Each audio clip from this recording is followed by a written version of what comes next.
제가 돌려드리겠습니다. 윤석열, 김건희 정권은 헌정사상 처음으로 대통령 부인이 국정농단의 한복판에 서서 국민들의 준엄한 명령을 계속 무시하고 어기고 독단적으로 국정을 농단하고 한 것에 대해서 그 독재 정권의 민낯을 보여주는 행태다라고 되돌려 드립니다. 정리해서 말씀드리겠습니다. 그 판사님들 앞에서 제가 법을 얘기해서 일단 죄송합니다만 국회법 관련해서 말씀드리면 증언 거부 같은 경우는 형사소송법 제148조, 149조에 의해서만 증언을 거부할 수 있습니다. 그런데 형사소송법 148조와 149조는 실제로 공익상 필요하다면 증언을 거부할 수 없다. 이렇게 돼 있고요. 이게 그리고 국정감사가 사익이 아니라 공익이기 때문에 148조, 149조에도 불구하고 증언을 거부할 수가 없는 거고요. 선서 또한 그렇습니다. 그리고 자료 제출 같은 경우는 외교, 군사, 대북관계 이 관계가 외부로 공개될 경우 국익 침해가 명백하다고 판단될 경우 해당 부서의 장이 5일 이내에 소명한 경우만 자료 제출을 거부할 수 있습니다. 따라서 외교, 국방, 대북관계, 이 국가 안보에 관한 사항은 5일 전에 소명하지 않으면 제출을 해야 됩니다. 그리고 국회 국정감사법 조사의 한계가 있습니다. 그런데 그 조사의 한계에도 불구하고 제가 읽어드리겠습니다. 국정감사 및 조사에 관한 법률 제8조 감사 또는 조사의 한계에 대해서 말씀드리겠습니다.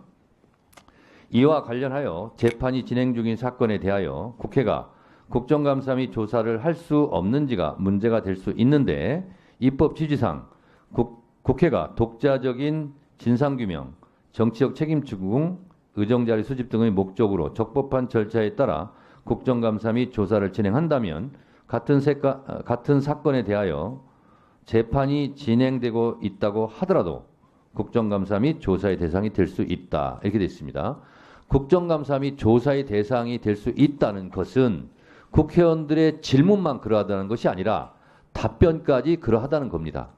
유상범 간사는 이것을 소극적으로 보수적으로 해석해서 국회의원들은 그래 질문권이 있다. 질문할 수 있다. 그러나 기관 증인들은 틀리다. 다르다. 이렇게 말씀하시는데 국정감사의 조사의 대상이 된다는 것은 조사의 대상이라는 것은 질문과 답변을 같이 포함하는 겁니다. 국정감사의 대상은 질문만 해당되는 건 아니지 않습니까? 그래서 답변까지 포함된다 하는 것이 국회법 해설이다라는 점을 말씀드립니다.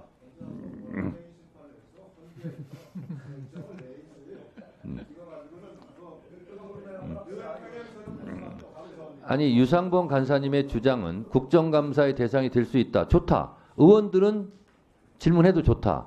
근데 기관 증인들은 답변 안 해도 좋다. 이런 해석이지 않습니까? 자 그래서 재판 중인 자 의원님들 조용히 해주세요. 마지막으로 정리하겠습니다. 재판 중인 사건이라 하더라도 국정감사의 대상이 될 수 있다라는 것은 국정감사의 대상이라 하면 질문과 답변을 다 포함하고 있다라고 해석하는 것이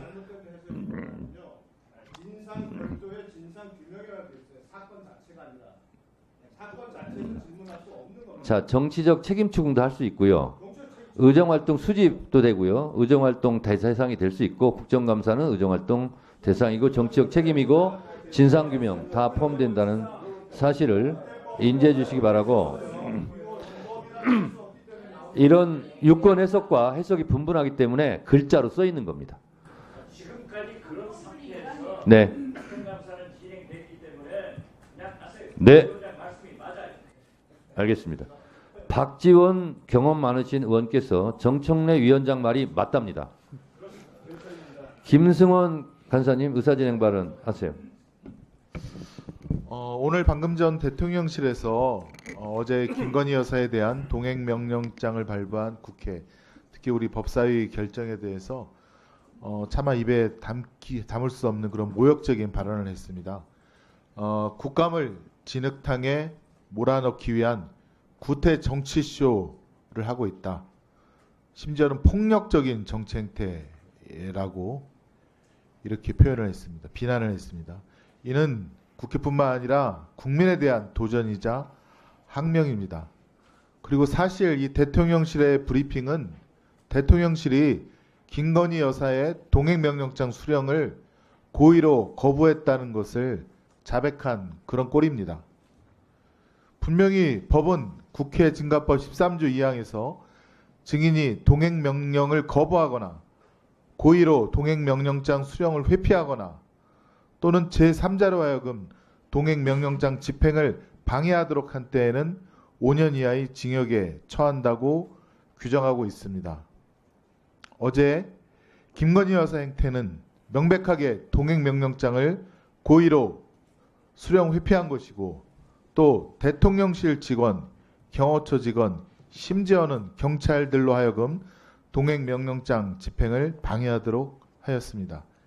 이와 같은 김건희 여사와 대통령실의 위법 행위에 대해서는 더 이상 묵과할 수 없습니다. 위원장님, 동행명령장 집행을 고의로 방해하고 수령을 회피한 김건희 여사와 성명불상 대통령실 관계자들 그리고 경찰 공무원에 대해서 우리 위원회 의결로 국회 증감법에 따라 고발할 수 있도록 검토해 주시기를 적극적으로 요청드립니다.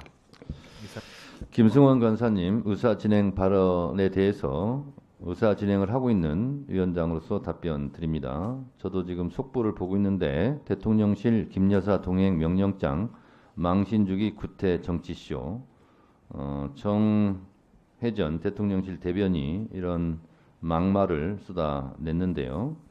대통령 부인을 망신주고 진흙탕에 몰아넣기 위한 구태 정치쇼의 전형이다. 이 말은 이렇게 돌려드리겠습니다. 대통령 부인이 국회에서 동행 명령장을 발부받을 만큼 국민들에게 망신을 주고 진흙탕으로 국정을 몰고 간 김건희 여사가 스스로 반성할 일이다 이렇게 생각을 하고요.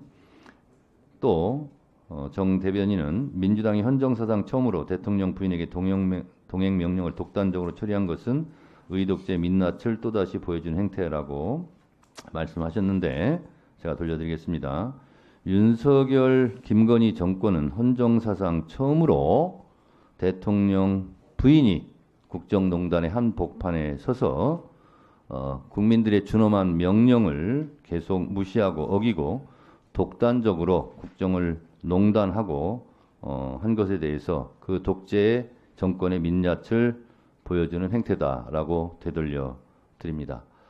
어느 누구라도 법 위에 군림할 수 없습니다. 헌법에도 모든 국민은 법 앞에 평등하다 했듯이 모든 아내는 법 앞에 평등해야 합니다.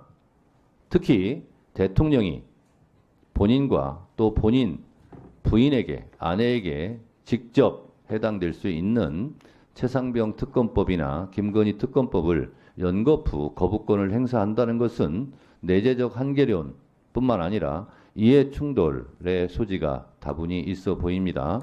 국회에서 결정한 것을 계속 거부하는 것은 삼권 분립이라는 헌법 정신에도 맞지 않는다라는 생각이 들고 국회 법사위는 국정감사나 그 이전의 청문회 과정 속에서 정당한 사유 없이 불출석한 증인들에 대해서는 모두 위원회 의결로 또는 의원 발의로 고발 조치할 것이라는 점을 분명히 말씀드리고 특히 국정감사 과정에서 동행 명령장을 발부했음에도 불구하고 동행 명령장 수령을 방해한 공무집행을 방해한 공무원들과 이에 응하지 않은 장본인에 대해서는 국회법 절차대로 법적인 조치, 형사고발 조치할 것이라는 것을 분명히 말씀드립니다.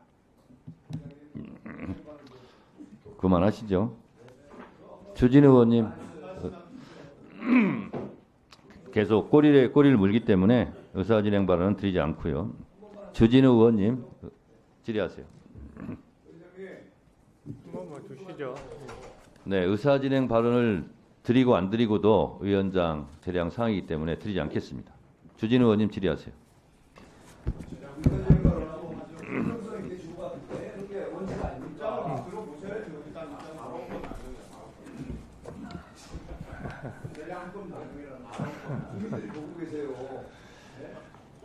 자, 질의하세요. 자,